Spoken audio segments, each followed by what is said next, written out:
अहले बैत के जिक्र के बगैर जिंदा नहीं रहता है। मेरे अजीजों, कौन अहले बैत है? हम सुन्नी हैं। हम अल्हम्दुलिल्लाह, हमारे एक हाथ में सहाबा का दामन है और दूसरे हाथ में अहले बैत का दामन है। हम सुन्नी हैं, अहले सुन्नत वल जमात हैं। मेरे आका ने फरमाया, मेरे अहले बैत की मिसाल नूह अलैहिस्सलाम की कश्ती की तरह है। जो इसमें बैठ गया वो पार हुआ, और जो नहीं बैठा वो डूब गया, वो हिलाक हुआ। समझते रहिएगा। समझ में आ रही मेरी बात? परेशान तो नहीं हो रहे पीछे वाले? अब सुनने वाले रह गए। अब जलसा सुनने वाले रह गए ना। अभी सुनाऊंगा मैं आपको इमाम हुसैन का जिक्र। पहले अहले बैत का मकाम भी तो समझ लो, पहले अपना मसलक भी तो समझ लो। मसलक आला हजरत है क्या? सुनो, नबी फरमाते हैं मेरे अहले बैत की मिसाल नूह अलैहिस्सलाम की कश्ती की तरह है। नूह अलैहिस्सलाम की कश्ती किस चीज की थी? क्या लोहे की थी? नूह अलैहिस्सलाम की कश्ती लकड़ी की थी, और कश्ती के अंदर 3 खाने बने हुए थे। उसके अंदर जो बैठ गया वही पार हुआ था। उनका सगा बेटा नहीं बैठा नूह अलैहिस्सलाम का कश्ती के अंदर, डूब गया, हिलाक हो गया।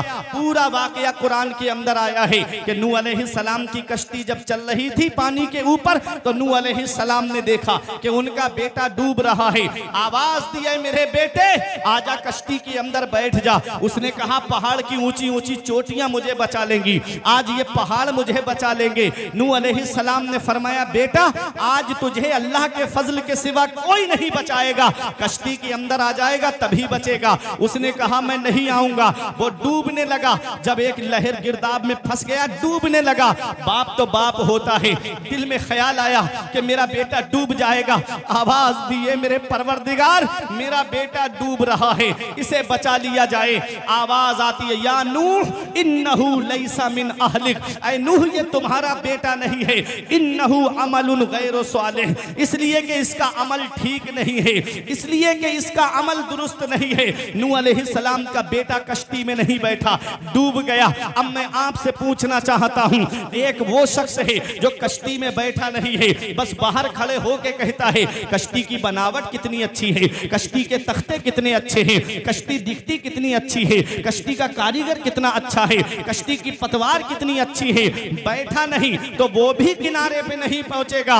और जो बैठ गया है, और बैठने के बाद में जब हम सफर करते हैं, जब हम कहीं बाहर जाते हैं, मिसाल के तौर पे जब हम आपके यहाँ जलसे में आ रहे थे तो फारूक भाई ने हमको करंट लोकेशन भेज दी, लेकिन उस लोकेशन पे भी हम गलत रास्ते पे चले गए। आना चाहिए था हमको शारदा वाले रास्ते पर, चले गए सुंदरबल वाले रास्ते पर, लेकिन हम ये लोकेशन हमको लेकर के चली गई। लेकिन लिखा हुआ है जब लखीमपुर से चले तो लिखा है शारदा नहर 15 किलोमीटर है, और आगे बढ़े लिखा है 10 किलोमीटर है। तो ये जगह जगह मैप लगे हुए, जगह जगह कुछ निशान लगे हुए हैं, जगह जगह बोर्ड लगा है कि फला जगह फला इतनी दूरी पे रह गई है, तवज्जो दीजिएगा मेरी तरफ। जब आज हम जब सफर करते हैं, इधर जाएंगे धौरारा 15 किलोमीटर है, और आगे बढ़ेंगे सिसैया 20 किलोमीटर है, और आगे बढ़ेंगे नानपारा 15 किलोमीटर है, और आगे बढ़ेंगे बहराइच 40-45 किलोमीटर है। तो हम बोर्ड पत्थर पे निशानों पे देखते हुए चले जाते हैं।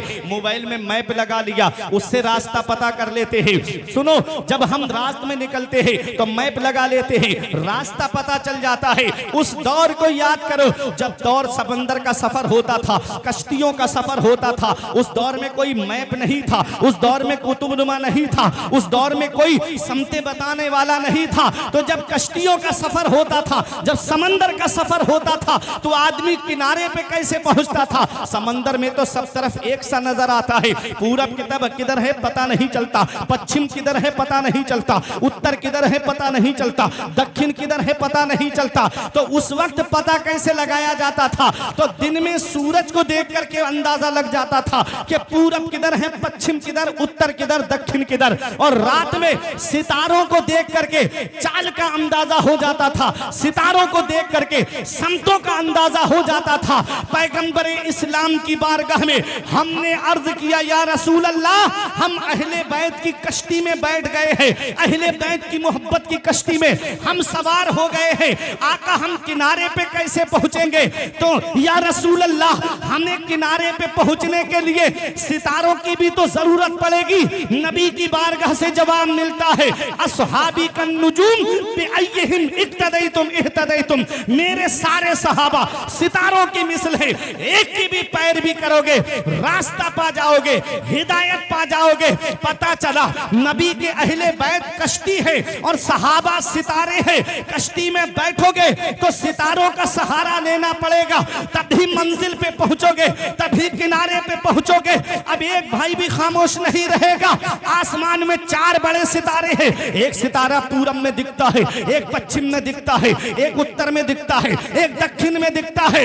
आसमान में 4 बड़े सितारे हैं, जिससे आदमी को संतों का अंदाजा लग जाता है। हम अहले बैत की कश्ती में बैठ गए तो जमीन पर नबी के सितारे कौन है? तो सुनो, एक सितारे का नाम अबू बकर सिद्दीक है, एक सितारे का नाम उमर फारूक आजम है, एक सितारे का नाम उस्मान गनी है और एक सितारे का नाम मौला अली शेर खुदा है। नारे तकबीर, सारे लोग बोले नारे रिसालत, नारे रिसालत। हजरत अल्लामा मुफ्ती फुरकान मंजरी साहब क़िबला, नारे तकबीर। माशाअल्लाह, बहुत खूब, जिंदाबाद जिंदाबाद। अब कौन है जो कामयाब होगा? हम अल्हम्दुलिल्लाह सहाबा से भी मोहब्बत करते हैं और अहले बैत से भी मोहब्बत करते हैं। हमारे एक हाथ में सहाबा का दामन, दूसरे हाथ में अहले बैत का दामन। अब आला हजरत का शेर सुनो, अहले सुन्नत का है बेड़ा पार असहाबे रसूल। एक फिरका वो है कि जो सिर्फ अहले बैत को मानता है, सहाबा को नहीं मानता, वो है राफजी। और एक फिरका वो है कि जो सिर्फ सहाबा को मानता है, अहले बैत को नहीं मानता है, वो है नासिबी। और एक फिरका वो है जो दोनों को नहीं मानता है, वो है खारजी। हम सहाबा को भी मानते हैं, अहले बैत को भी मानते हैं, हदीस को भी मानते हैं, कुरान को भी मानते हैं।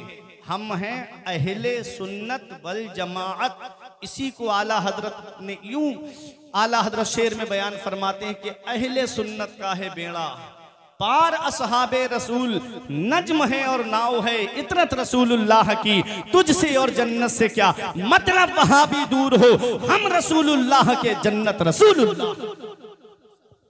कौन अहले बैत है? अब एक हदीस सुनो, खतीब बगदादी की रिवायत, राई तो लैलता उसरिया भी अला बाबिल जन्नत मकतूबा। आका फरमाते, जब मैं मेराज को तशरीफ ले गया तो मैंने जन्नत के दरवाजे पे लिखा हुआ देखा। सहाबा ने अर्ज किया, आका क्या लिखा है? नबी फरमाते, लिखा है ला इलाहा इल्लल्लाहु मुहम्मदुर रसूलुल्लाह, अलीयुन हिब्बुल्लाह, फातिमतो खियारतुल्लाह, अल हसन वल हुसैन सिफ़तुल्लाह व अला बाग़दिहिम लानतुल्लाह। आका फरमाते, जन्नत के दरवाजे पे कलमा शरीफ लिखा है और लिखा है अली अल्लाह का महबूब है, फातिमा अल्लाह की पसंदीदा बंदी है, अल हसन वल हुसैन सिफ़तुल्लाह, हसन और हुसैन अल्लाह के चुनीदा बंदे हैं। जन्नत के दरवाजे पे किसका नाम लिखा है? जन्नत के दरवाजे पे मेरे नबी का नाम लिखा है। जन्नत के दरवाजे पर हजरत फातिमा का नाम लिखा है। जन्नत के दरवाजे पर मौला अली का नाम लिखा है। जन्नत के दरवाजे पर इमाम हसन और इमाम हुसैन का नाम लिखा है। मैं शायर अहले सुन्नत कारी अहमदुल फत्ताह साहब के मकान पर जाऊं तब तक घर के अंदर नहीं जा सकता जब तक अहमदुल फत्ताह भाई की इजाजत नहीं होगी। मैं मुनाजिर रजा साहब के मकान पर जाऊं तब तक घर के अंदर नहीं जा सकता जब तक मुनाजिर भाई की इजाजत नहीं होगी। मैं हाफिज जव्वाद साहब के मकान पर जाऊं तब तक घर के अंदर नहीं जा सकता जब तक जव्वाद भाई की इजाजत नहीं होगी। मैं फारूक भाई के मकान पर जाऊं तब तक घर के अंदर नहीं जा सकता जब तक फारूक भाई की इजाजत नहीं होगी। मैं इन उलमा शोरा व इम्मा के मकान पर जाऊं तब तक घर के अंदर नहीं